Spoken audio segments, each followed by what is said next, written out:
Meanwhile, a Sydney pub called the Captain Cook Hotel has rebranded itself as the Captain.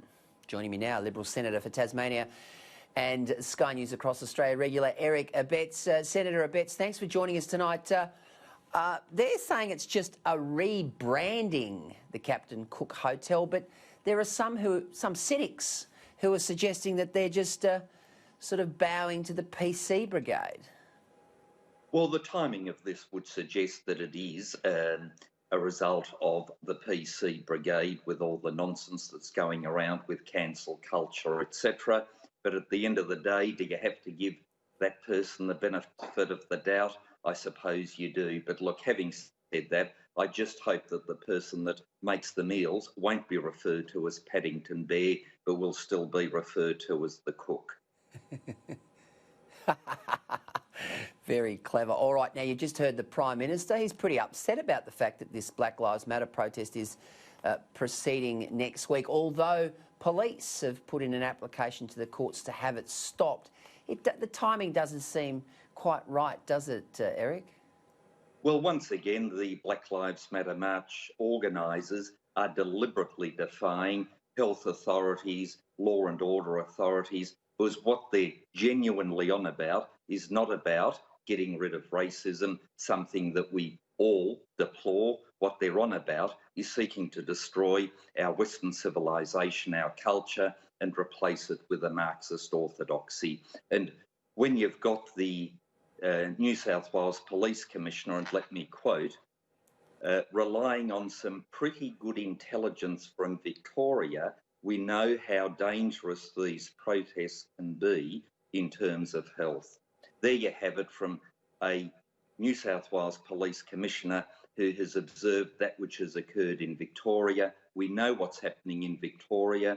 Whether it's all or a bit from the marches, we'll never know. Suffice to say, it poses a real threat, and as a result, any sensible citizen, no matter how strongly they might feel about racism, will stay at home and protest in another way, keeping in mind that's what we did on Anzac Day. We stood on our doorstep or at the end of the driveway and showed our solidarity and support for our veterans in a manner that did not prejudice the health of our fellow Australians, but still made a very poignant point for the benefit of our veteran community. Surely it's not beyond the wit of those that are genuinely concerned about racism to be able to show that support and concern in a manner other than defying medical authorities and the law and order authorities. But Senator, here's the thing. This is what we're dealing with. A bloke called Paul Silver. Now, he's one of the sort of the ringleaders of this. He's saying he's prepared to contract coronavirus, a virus that can kill you, kill 5 Victorians overnight because of his cause. He says it's a just cause and he's prepared. That's what you're dealing with. And I mean, I don't get it. I'm sure a lot of our viewers don't get it, but that's how passionate these people are. Well, there are some zealots, I suppose, in every cause, and in this, on this occasion, one has to ask what would change if the protest were to be deferred for even 4 weeks or undertaken in a different manner. And of course, the answer to that is zero. What the gentleman's seeking to do is elevate the cause with some righteousness in circumstances where I think we all know what truly motivates this movement, and it's not a pretty sight. Senator, you've had a case overnight in Tasmania of coronavirus. You're watching, obviously, with great interest and concern about what's happening in Victoria. How's the mood in Tasmania? And, you know, obviously there's a massive concern happening just north of you guys down there.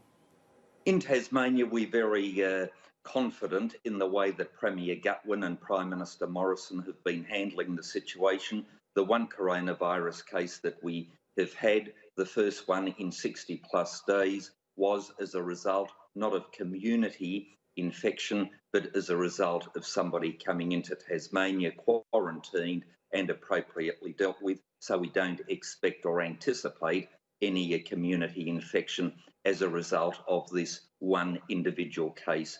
But look, I think the mood in Tasmania is that we are freeing up. Within Tasmania, we're still being cautious, but a lot of the cafes, hotels and other tourism type infrastructure is starting to report a return to normal, albeit without interstate or overseas visitors, but at least Tasmanians are getting out of home, travelling the state, spreading the dollars, spreading the love, and as a result, I think everybody's feeling a lot better. That said, we feel desperately sorry for the circumstances of our brothers and sisters, cousins over in Victoria, but we do every now and then curse Bass Strait, but I think on this occasion we are very thankful that we do have Bass Strait. Senator, you've been a leading senior Australian politician for many years. This is probably the greatest challenge of our generation. You would have seen Treasurer Josh Frydenberg today with his mini budget. It seems as though, if you look at the polls and you look at the Australian sentiment, that the coalition government have done very well, certainly from the economic narrative that's coming out of Canberra. You would have been buoyed by some of the stats coming out today, albeit they are challenging going forward. The Australian people, I think, have been exceptionally supportive and understanding of their governments, in particular the Australian government. The set of numbers that the Treasurer and Finance Minister announced today, of course, are figures based around a whole degree of uncertainty, but it's the best that can be achieved in the circumstances. In my own view, they are ugly figures, be it on unemployment, deficit, debt, but then you have to ask the question, what is the alternative? And in those circumstances, I think the numbers are about as good as we could have hoped for. And let's hope that things do improve, especially in Victoria, so we can keep on with the unlocking of our nation and people can start moving. We can start reopening the economy even further.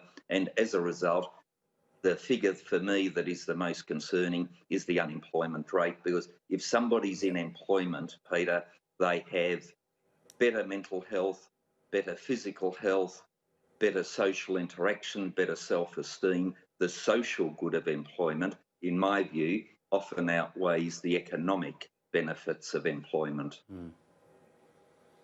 No doubt at all. Plenty of challenges around the corner. Senator Eric Abetz, thanks for joining us as usual.